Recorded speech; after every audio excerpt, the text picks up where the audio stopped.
L'effet Dr Fox. Comment la forme d'un discours peut totalement éclipser le vide de son contenu.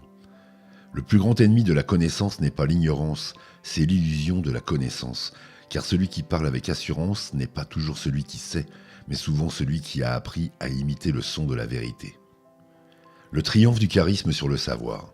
L'essence de l'effet Dr Fox.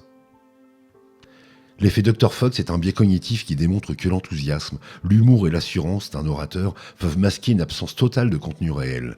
Imaginez que vous assistiez à une conférence de haut niveau.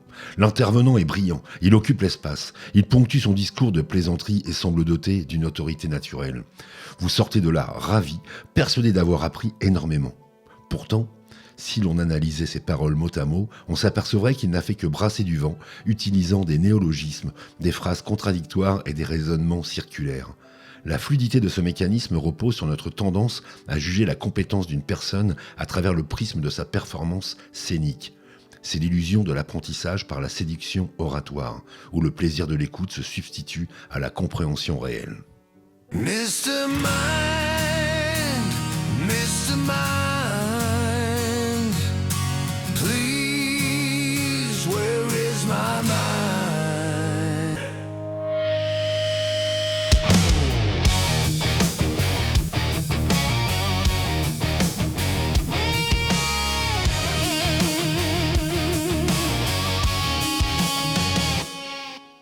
Le comédien devenu expert, l'origine de l'expérience. L'invention de ce concept remonte à 1970 lors d'une étude menée par les professeurs Naftulin, Ware et Donnelly. Ils ont engagé un acteur professionnel, Michael Fox, pour interpréter le rôle du docteur Myron L. Fox, un prétendu expert en théorie des jeux appliqués à l'éducation médicale. On lui a fourni un article truffé de jargon complexe, mais dénué de sens logique.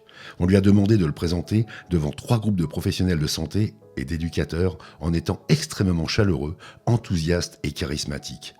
La fluidité de sa performance a été telle que personne n'a décelé la supercherie.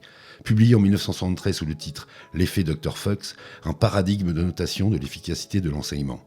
L'étude a révélé que même les auditeurs les plus éduqués peuvent être dupés par un emballage de qualité. La capture de l'attention. À quoi sert ce biais dans notre cerveau ? D'un point de vue psychologique, l'effet Dr Fox sert de raccourci à notre système de jugement. Évaluer la validité d'un contenu complexe demande un effort cognitif intense, le système 2, lent et analytique. En revanche, percevoir la sympathie ou l'assurance d'un individu est immédiat et peu coûteux en énergie, le système 1, rapide et intuitif. La fluidité de l'enthousiasme agit comme un signal de crédibilité. Si quelqu'un semble passionné et est sûr de lui, notre cerveau en déduit qu'il sait de quoi il parle. Ce biais est un vestige de notre besoin social de suivre des leaders charismatiques. L'assurance est ici perçue comme un substitut à la preuve, nous faisant baisser notre garde critique au profit d'une expérience émotionnelle satisfaisante. Les mécanismes de la séduction oratoire, les ingrédients du vide. Pour que l'effet Dr Fox fonctionne, plusieurs ingrédients sont nécessaires. L'orateur doit utiliser ce que les chercheurs appellent le double langage, des phrases grammaticalement correctes mais qui ne veulent rien dire, ou qui contiennent des contradictions internes. L'usage excessif de jargon technique crée une aura d'expertise qui intimide l'auditeur, lequel pourrait faire croire qu'il n'est pas assez intelligent pour comprendre plutôt que d'imaginer que le discours est absurde. La fluidité du débit, le contact visuel soutenu et l'humour créent un climat de confiance. L'analyse des recherches montre que plus l'auditeur se sent valorisé par l'orateur, par des sourires ou des flatteries indirectes, plus il sera enclin à attribuer une valeur élevée au message, même s'il est vide. Situation réelle, des salles de classe au plateau de télévision. L'effet Dr Fox est omniprésent dans notre société moderne. On le retrouve dans les évaluations d'enseignants par les étudiants. Un professeur divertissant recevra souvent de meilleures notes qu'un professeur rigoureux mais austère, même si les étudiants ont statistiquement moins appris avec le premier. Dans le monde de l'entreprise, le succès de certains gourous du management ou de la motivation repose entièrement sur ce biais. Sur les plateaux de télévision, les experts autoproclamés qui parlent fort et avec assurance dominent souvent le débat face à des chercheurs plus prudents et nuancés. La fluidité de la petite phrase l'emporte sur la profondeur de l'argumentation. C'est le triomphe de l'infodivertissement, où l'on préfère être séduit par une idée simple qu'éclairé par une réalité complexe. L'illusion de la compréhension, quand on pense avoir appris. Le danger de l'effet Dr Fox ne réside pas seulement dans le fait d'être trompé, mais dans l'illusion de savoir ce qui en découle. Après une conférence charismatique, L'auditeur ressent une satisfaction intellectuelle. Il a l'impression d'être devenu plus intelligent. La fluidité du discours a créé une aisance cognitive qui est confondue avec l'acquisition de connaissances. En réalité, si l'on interroge ces personnes quelques heures plus tard sur les points clés de la présentation, elles sont incapables d'en citer un seul de manière cohérente. Ce biais crée une société de la surface, où l'on collectionne des impressions de savoir sans jamais creuser les fondations de la compétence. On devient alors des experts de l'opinion, capables de discourir sur tout sans rien maîtriser.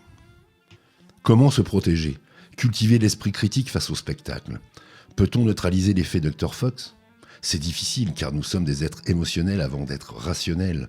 La clé réside dans la déconnexion volontaire entre le message et le messager. Il faut apprendre à se poser des questions simples. Si je lisais ce discours sur papier, sans l'image ni le son, qu'en resterait-il ? En isolant les faits et les arguments de la performance de l'orateur, on brise la fluidité de la manipulation. Prendre des notes de manière rigoureuse permet aussi de voir apparaître les contradictions ou le vide sémantique. L'analyse des recherches suggère que plus nous sommes conscients de notre vulnérabilité au charisme, plus nous devenons capables de réactiver notre pensée critique au moment où nous nous sentons le plus séduits. L'héritage de Michael Fox, une leçon sur l'autorité. L'expérience du Dr Fox reste une étape majeure de la psychologie, car elle nous invite à une profonde humilité.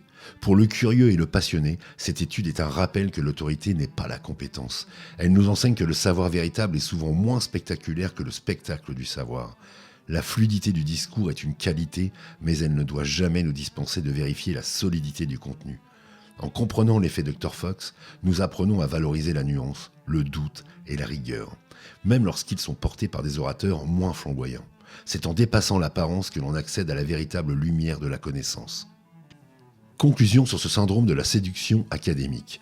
L'effet Dr Fox nous rappelle que notre cerveau est un amateur de belles histoires.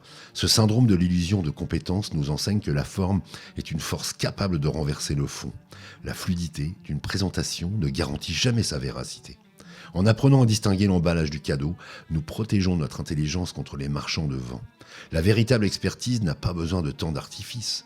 Elle se reconnaît à sa clarté, à sa capacité à être questionnée et à la solidité de ses preuves.